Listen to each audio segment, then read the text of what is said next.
Au nom de l'État islamique en Irak et au Levant, un groupe djihadiste actif dont on a beaucoup entendu parler ces dernières semaines, lors de la libération de nos otages ou encore lors d'une attaque suicide commise par un Français en Irak. Clémence Perron.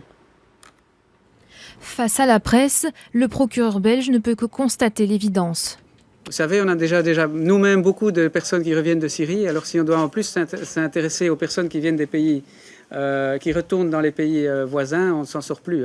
Si la police belge n'a pas assez de moyens pour surveiller tous les potentiels terroristes d'Europe, comment Mehdi Nemmouche a-t-il pu passer entre les mailles du filet des renseignements français ? Et ce, 2 ans après les crimes perpétrés à Toulouse par Mohamed Merah et le renforcement du dispositif antiterroriste. Il est utopique de penser qu'aujourd'hui, en France, on puisse surveiller de manière généralisée les djihadistes de notre pays qui se sont rendus en Syrie. On a aujourd'hui plus de 700 Français qui ont combattu dans ce pays. Ça impliquerait des moyens, des effectifs que nous n'avons pas et que la France n'a pas. Plus de 10 000 personnes, fonctionnaires, qui seraient assignées à ce travail.